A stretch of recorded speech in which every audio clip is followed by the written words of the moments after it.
There is a place on this planet where the ocean has no walls, no continents, no islands, no barriers of any kind, just water and wind and waves that have been building momentum for thousands of miles before they get to you. The average wave height here is 20 feet.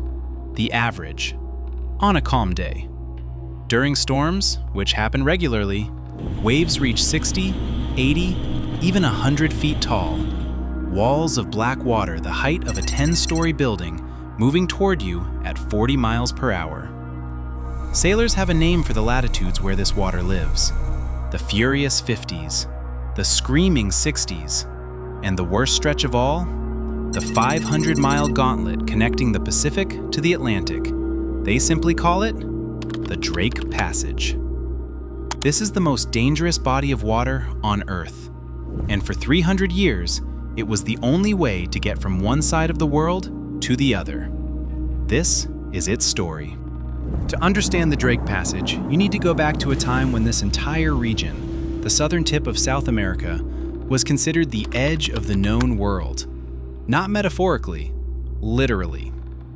European cartographers of the 1500s drew the continent tapering to a point, and beyond that point, they wrote things like, "Here be storms," and "Terra incognita," unknown land, unknown water, unknown terror. In 1519, a Portuguese explorer named Ferdinand Magellan decided he was going to find a passage through South America, a shortcut, a way to sail from the Atlantic to the Pacific without going around the entire African continent. He had 5 ships and 270 men. After more than a year of sailing, through mutinies, starvation, and storms that seemed designed by God specifically to stop him, Magellan found what he was looking for: a winding 350-mile strait through the tip of the continent. Narrow, protected, treacherous in its own way, but navigable. He named it after himself, the Strait of Magellan. For the next 60 years, every ship that wanted to cross from the Atlantic to the Pacific used that strait. It was brutal, but it was manageable. And then, in 1578, everything changed. His name was Francis Drake, English privateer, pirate by most definitions, genius navigator by all of them. Drake was on a mission from Queen Elizabeth I, officially described as a voyage of exploration, which was a polite way of saying, go steal things from Spanish ships and we'll share the profits. He entered the Strait of Magellan in August of 1578 with 3 ships. He made it through, barely, and emerged into what he thought would be calm Pacific water. Instead, he sailed directly into a catastrophe. A storm, a monster of a storm, hit Drake's fleet the moment they cleared the strait. The winds came from the west, continuously, without pause, for 52 days. One of his ships sank immediately. The crew was lost. Another turned back. Drake's own ship, the Golden Hind, was driven southeast into open water that no European had ever charted. And then, on the 52nd day, the storm finally broke. Drake looked around. He was floating in the open ocean, south of the tip of South America. There was no land in any direction. The continent ended, right here. And beyond it, a wide-open, unobstructed passage between the Atlantic and the Pacific. Drake had not meant to find it. He'd been thrown there by a storm that nearly killed him. But he understood exactly what he'd discovered: the passage that bears his name. For the next 300 years, Cape Horn, the rocky point at the southern tip of South America, and the waters beyond it would define the age of sail. That rock right there, barely a mile across, was the most feared landmark on Earth. And we're going to talk about why. Cape Horn sits at 55 degrees south latitude. That number matters. At 55 degrees south, you are in a part of the planet that operates by completely different rules than anything most humans ever experience. In the northern hemisphere, Wind systems are regularly interrupted by landmasses. The Rocky Mountains, the Himalayas, Europe, Canada.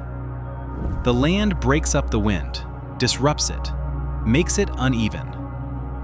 In the southern hemisphere, below about 40 degrees south, there is almost no land. It's just ocean. An unbroken ring of water completely encircling Antarctica. For thousands of miles in every direction. Nothing to stop the wind. Nothing to break the waves. The westerly winds that blow in this zone have been circling the planet uninterrupted, picking up speed for thousands of miles before they arrive at Cape Horn.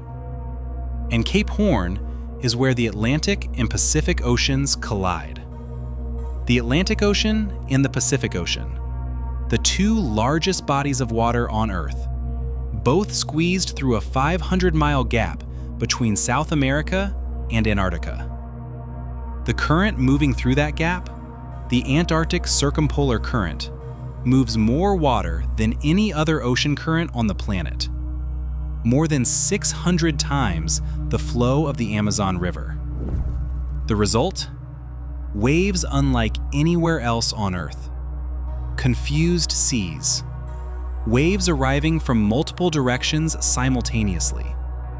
One wave pushing you forward, while another hammers you from the side, and a third rises from beneath. In the age of sail, ships could not predict them, could not prepare for them, could not fight them. Sailors who successfully rounded Cape Horn were given a privilege, an actual tradition recognized by merchant fleets worldwide. They were allowed to wear a gold earring in their left ear. That's how significant it was. A physical mark, worn for life, that said to every other sailor, I did it. I went down there, and I came back.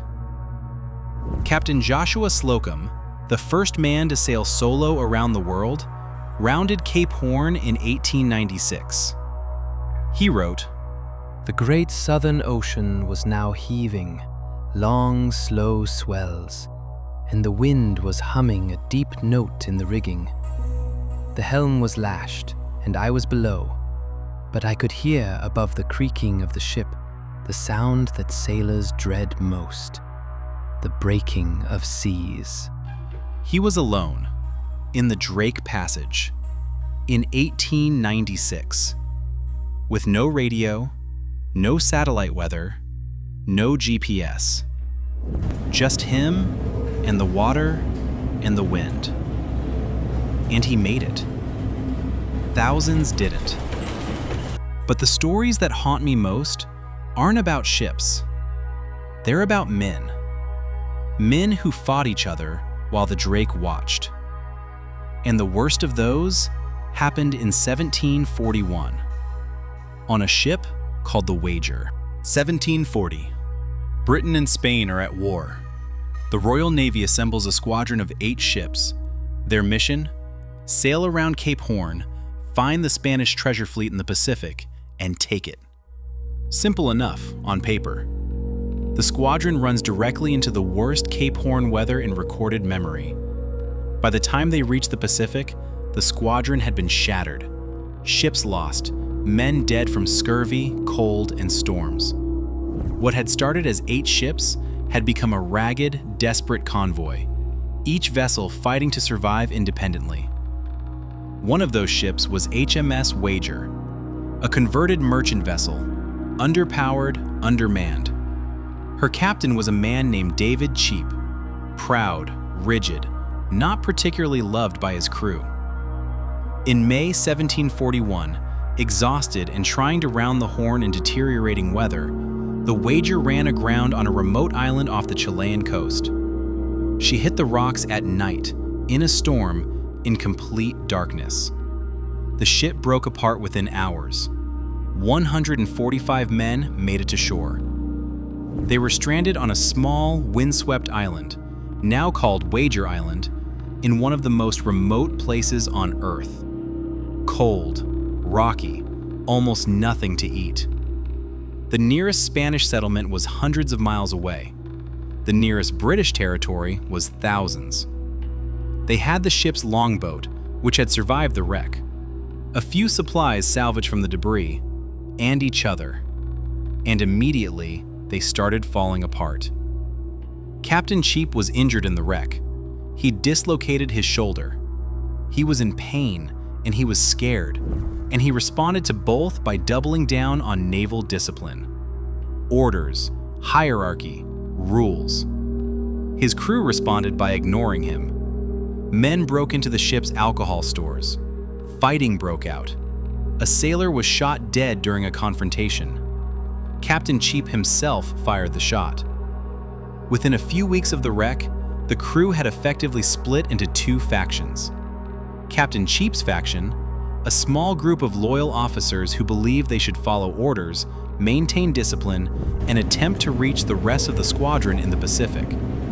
His plan was to take the longboat north, up the Chilean coast, and somehow rejoin the war. The other faction, the majority of the crew, led by the ship's gunner, John Bulkley, believed Cheap was incompetent, possibly insane, and that the only sensible plan was to sail the longboat east, back around Cape Horn, back to the Atlantic, and home. The mutiny wasn't dramatic. It was cold.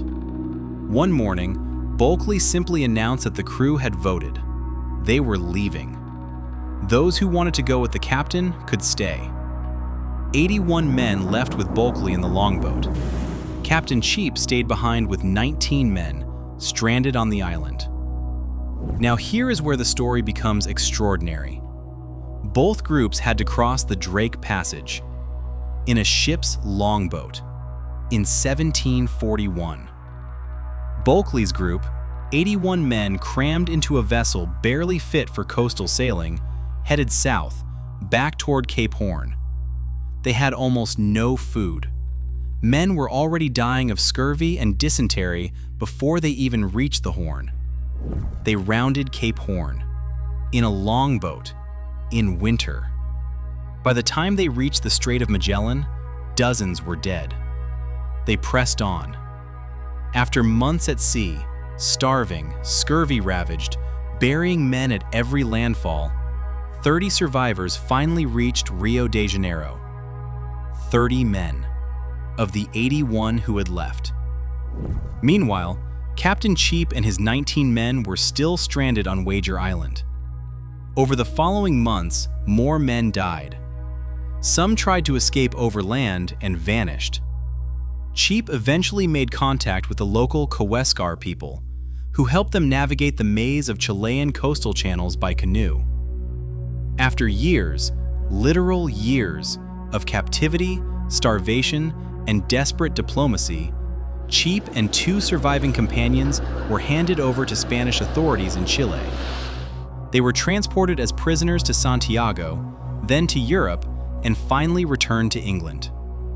In 1746, the survivors of both groups arrived back in Britain, Bulkley's mutineers and Captain Cheap. And immediately, each group accused the other of crimes. Bulkley had written a meticulous journal during the voyage, partly as a record and partly, it seems, as legal protection. He published it as a book before the Navy could charge him. It was a bestseller. The Navy convened a court-martial. They court-martialed Captain Cheap for the loss of the wager, and they court-martialed the mutineers for the mutiny. And here is the twist. The verdict was striking. Captain Cheap was reprimanded. The mutineers were acquitted. The reasoning was extraordinary, and it sent a chill through the Royal Navy that lasted for decades. The judges ruled that when a ship is wrecked and ceases to exist as a vessel, the men's obligation to their captain effectively ends. They were no longer crew. They were survivors. And survivors, the court decided, had the right to make their own decisions. The Navy was horrified. If men could mutiny legally the moment a ship sank, if the chain of command could simply dissolve in a crisis, then what was the Royal Navy built on? They quietly changed the rules. A new naval law was passed, The obligation to obey orders continued regardless of whether the ship existed or not. It was called, informally, the Wager Clause, and it was written specifically because of what happened in the Drake Passage in 1741. A shipwreck, a mutiny, a legal battle that changed naval law. The Drake Passage didn't just kill sailors, it broke the chain of command.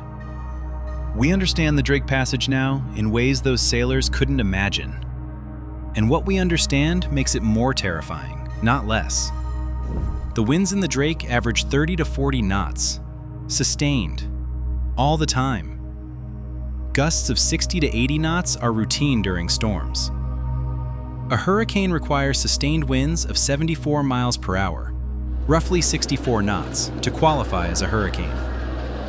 The Drake experiences hurricane-force gusts multiple times per week, in winter. The storm systems here don't dissipate like tropical hurricanes. They recycle. One weakens, moves through, and another forms almost immediately behind it. 19th century sailors wrote of spending weeks trying to round the Horn, finally getting through a gap in the storms, only to run directly into the next one forming in the first one's wake. Now the current. The Antarctic Circumpolar Current, the ACC, is the most powerful ocean current on Earth. It flows eastward continuously, completely encircling Antarctica. No land to stop it, no continent to deflect it. It just goes. The ACC carries approximately 165 million cubic meters of water per second. The Amazon River carries about 200,000 cubic meters per second. The Drake Passage moves 800 times more water than the Amazon River. Every second. And this matters beyond the danger. The ACC drives the global ocean conveyor belt, the system that circulates heat, nutrients, and oxygen around the entire planet. It influences fisheries, weather patterns, the carbon cycle. Climate scientists study the Drake Passage as an early warning system for the entire planetary ocean. Changes in the ACC, its speed, temperature, density, reveal what's happening to the global ocean system as the world warms. The Drake Passage is not just a dangerous stretch of water. It is a vital organ of the planet. But knowing all of this, the physics, the current data, the meteorology, doesn't make it less dangerous. It makes you understand that the danger is structural, built in, permanent, which is exactly what 6 men in a 22-foot wooden boat discovered in April 1916. Ernest Shackleton, one of the most celebrated explorers in British history. 2 Antarctic expeditions already behind him. His new goal in 1914, the first land crossing of Antarctica. 1,800 miles on foot across the most hostile continent on Earth. He assembled 27 men, scientists, sailors, a photographer, a carpenter, a cook. Men who knew what they were signing up for.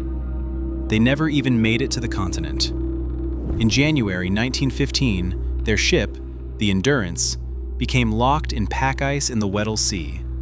Not temporarily, permanently. The ice closed around the hull, gripped it, and began, slowly, to crush it. For 10 months, Shackleton's crew lived on the ship as it drifted helplessly. The hull planks buckled. The ship screamed.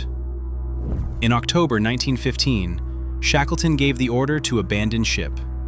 They watched the Endurance sink beneath the ice.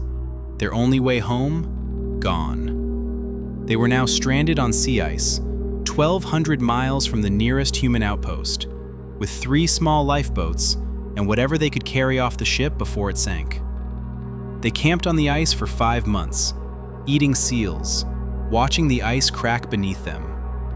Eventually, the ice broke up. They launched the lifeboats.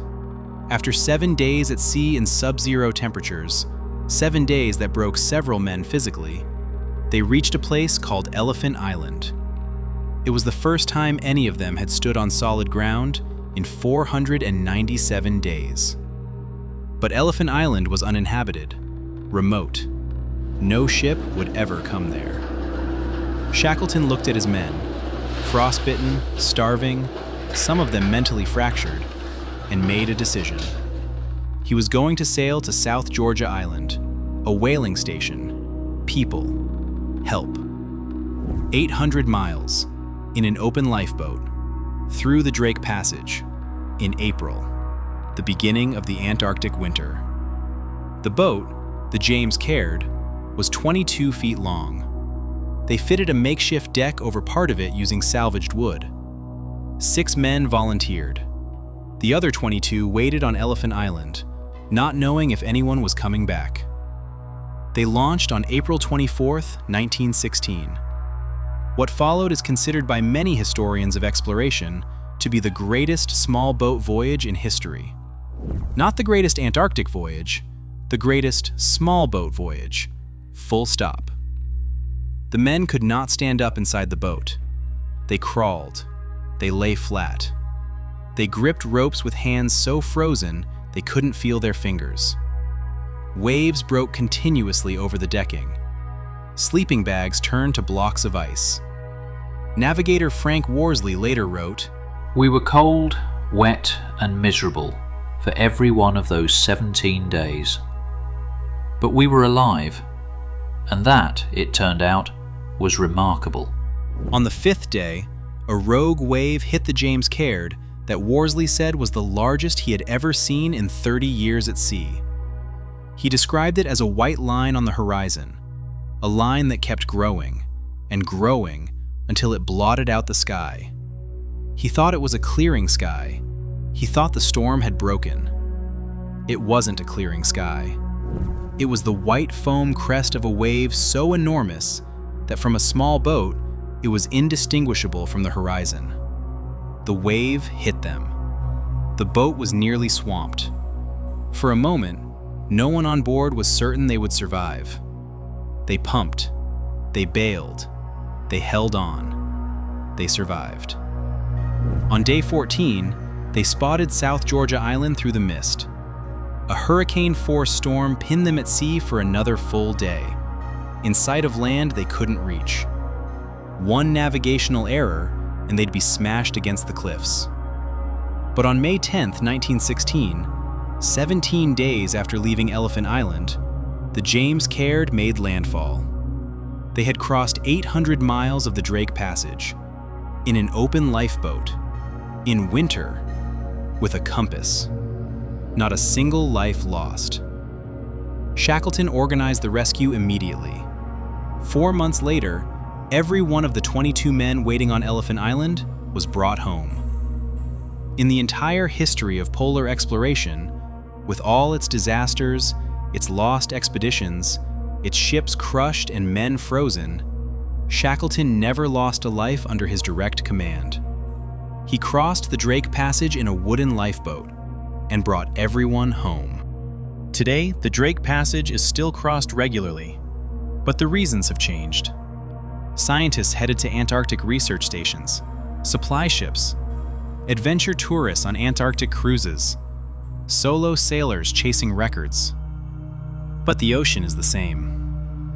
The Vendée Globe race, solo, non-stop, around the world, requires competitors to round Cape Horn, alone, without assistance, on boats designed to surf down waves at 30 knots. Ellen MacArthur, who set the solo round-the-world record in 2005, wrote about her Drake Passage crossing. The seas were enormous, just enormous, but the wind had eased slightly. I kept looking at them, watching them, trying to understand them. After a while, I stopped trying to understand and just sailed. That phrase, I stopped trying to understand and just sailed. That is what the Drake Passage demands. Not mastery, not control. Just attention, presence, the willingness to respond to what the ocean is doing right now.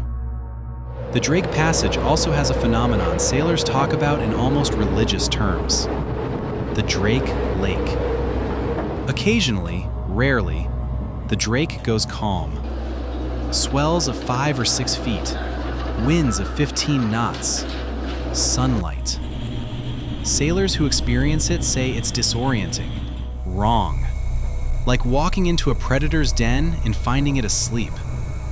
You move quietly. You don't celebrate.